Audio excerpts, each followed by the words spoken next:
கொண்டவன் அடிமை. இதுதான் பழமொழி. கதை என்னங்கிறத பார்த்துட்டு வந்துடலாம் வாங்க.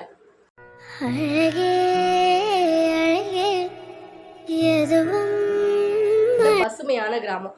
அந்த கிராமத்தில் எல்லா வளமும் இருக்குது. நீர்வளம் இருக்குது, விவசாய நிலம் இருக்குது. அதில் ரொம்ப ஒரு அழகான வாழ்க்கையை வாழ்ந்துட்டு வராரு மாரிமுத்து.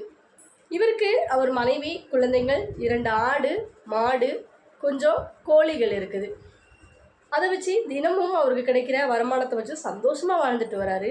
இவருக்குள்ள சின்ன ஆசை, நம்மளுக்குன்னு ஒரு வீடு கட்டணும், இன்னும் கொஞ்சம் இடங்கள் வாங்கணும், கொஞ்சம் தொழிலில் முன்னேற்றம் வேணுங்கிறதுக்காக ஆடு மாடுகள் இன்னும் கொஞ்சம் வாங்கணும் அப்படிங்கிற ஒரு ஆசை. எல்லாருக்குமே இருக்கிற ஆசை தான் இவருக்கும் இருந்தது. இந்த ஆசையை மேம்படுத்துறதுக்கு அவருடைய உழைப்புகளை அதிகமாக போட்டார். தினம் தினம் ஆசைகள் அதிகமாகிக்கிட்டே இருக்குது. ஆனாலும் அவர் விடாமுயற்சியாக தொழில் எல்லாம் பார்த்து கொஞ்சம் கொஞ்சமாக முன்னேறி வராரு. அப்போது நகரத்தில் ஒருத்தர் ஒரு கோழியை விற்றுட்டு வராரு. தங்க முட்டை போடும் கோழி அப்படின்னு சொல்லிட்டு விற்றுட்டு வராரு. அதை பார்த்து எல்லோரும் பார்த்துட்டே இருக்காங்க. ஆனால் அவருடைய காசு அதிகமாக சொல்கிறாரு. அந்த கோழிக்கு 5 லட்சம் வரைக்கும் சொல்கிறாரு. இவர்கிட்ட இருக்க ஆடு மாடு கோழி கொஞ்சம் இருந்த நிலம் இது எல்லாத்தையுமே விற்றுட்டு அந்த கோழியை வாங்கிடுறாரு. இப்போது மனைவி சொல்கிறா, எல்லாத்தையும் விற்று வாங்கிட்டீங்களே, நம்ம இனிமேல் எப்படி வாழ போகிறோம்? கவலைப்படாத, தங்க கோழி போடுற முட்டை இருக்குல்ல, அதனால இந்த முட்டையை நம்ம விற்று வாழ்ந்துடலாம், சீக்கிரம் எல்லாமே வாங்கிடலாம் அப்படின்னு சொல்கிறாரு. அதிகமாக அப்போவும் அவருக்கு ஆசை கம்மியாக தான் இருந்தது. பரவாயில்ல, நம்மளுக்கு விற்றது அளவுக்கு வாங்கினா போதும் அப்படிங்கிற ஆசை தான் அவருக்கு இருந்துச்சு. இப்படி நாட்கள் போய் தான் அந்த கோழியை வாங்கிட்டாரு.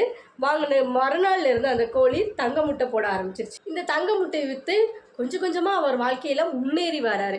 இந்த முன்னேற்றம் அவருக்கு ரொம்பவே மாற்றத்தை கொடுத்தது. ரொம்ப அதிகமாக அவர் நினச்சதை விட அழகாக வீடு கட்டினார். நினச்சதை விட அதிகமாக லாபத்தையே அவர் பார்த்தாரு.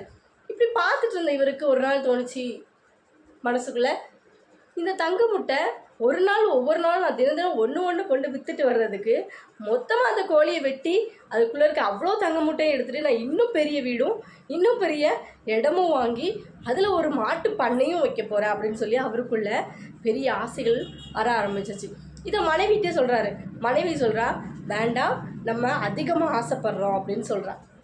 மனைவி சொல்கிறத கொஞ்சம் கூட இவர் கேட்கவே இல்லை. அப்போது மனைவி சொல்கிறாரு, நம்மக்கிட்ட இருக்கிறது போதும், நம்ம இதை வச்சே வாழ்ந்துக்கலாம் அப்படின்னு கணவர்கிட்ட எடுத்து சொல்கிறான்.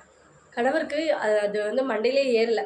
மாரிமுத்து மறுநாள் என்ன பண்ணுறாரு அப்படின்னா, தன்னுடைய மனைவிக்கு தெரியாமல் கோழி பண்ணைக்கு போகிறாரு. இந்த தங்க முட்டை இருக்கிற கோழியை போய் பார்த்துட்டு, நீ இருக்கிற எல்லா முட்டையும் எனக்கு தந்துரு, உன்னை வெட்டி உனக்கு இருக்க எல்லா தங்க முட்டையும் எடுக்க போகிறேன் அப்படின்னு சொல்லிட்டு அந்த கோழியை அவர் வெட்டுறாரு. உள்ளே பார்த்தா அவருக்கு பெரிய ஏமாற்றம். ஒரு தங்க முட்டை கூட இல்லை. அவர் தங்க முட்டையை எடுத்து வச்சுருந்த தங்க முட்டைகள் கூட அது காணாமல் போயிடுச்சு. பேராசை அவருக்கு பெரிய நஷ்டத்தை கொடுத்துச்சு. நம்ம ஆசைப்படலாம், அது தப்பு இல்லை. ஆனால் அளவுக்கு அதிகமாக ஆசைப்பட்டால் அது நமக்கு ஒரு பெரிய ஆபத்து வந்துடும். நமக்கு அது என்றைக்குமே நிலைக்காதுங்க. இந்த மாதிரி கதைங்களை பார்க்க மறக்காமல் நம்ம சேனலை சப்ஸ்கிரைப் பண்ணி வச்சுக்கோங்க.